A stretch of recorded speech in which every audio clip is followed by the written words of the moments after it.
In today's video, we're going to have a look at how criminals are using COVID to commit online fraud.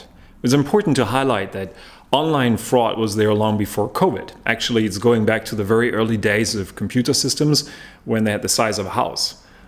Typical cases that we saw prior to Corona, but more recent than these old mainframe computers, were auction fraud, where people were selling things on auction platforms that actually didn't exist. We see advanced fee fraud, where they're making you pay something in advance, offering you to send you millions of dollars if you just send them $1,000 for an appointment with a lawyer.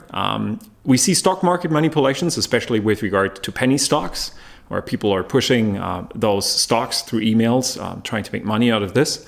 We see lottery scams where people are telling you just won the lottery. You just need to send us some money or do something. And finally, we see a lot of those phishing emails, a lot of them related to online banking, where people are trying to get your credentials to log on to an account. Well, there's not that COVID has dramatically changed everything and that there are completely new scams. We more or less see that COVID is used by criminals to give them some legitimacy in what they're doing. This is a trend that we are seeing for a long period of time. The criminals are trying to refer to something that is happening in the real world to justify what they're doing and explain why they're doing it. For example, let's say we have a bank.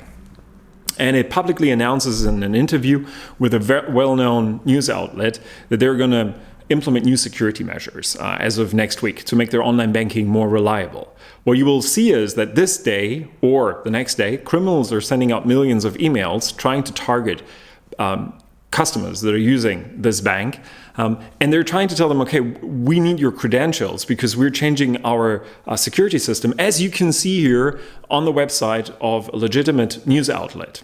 And that gives them additional credibility in their approach. And people believe that this is a legitimate email because it's referring to a well-known news site.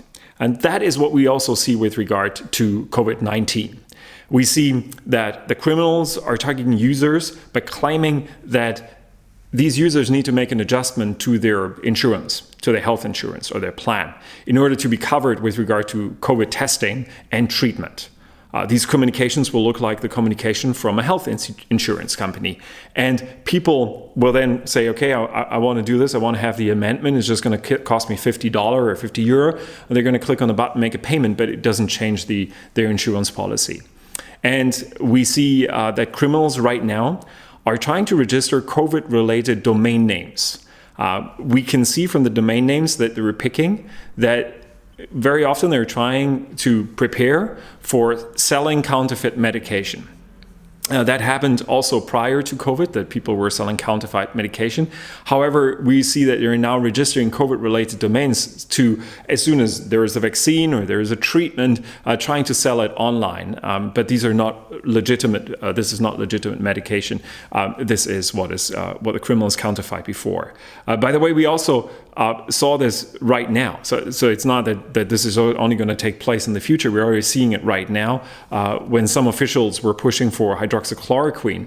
Criminals were referring to this drug, saying, hey, this is what you saw. The officials are telling you should use for treatment. Here is the drug. You can order it here. It's sold out everywhere else, but we have it. And when you buy it, you wouldn't get the real treatment, the real drug, but you would get a counterfeit product, which is even more scary than the drug itself, which did not turn out to be that effective as it was pushed. We do not only see fraud.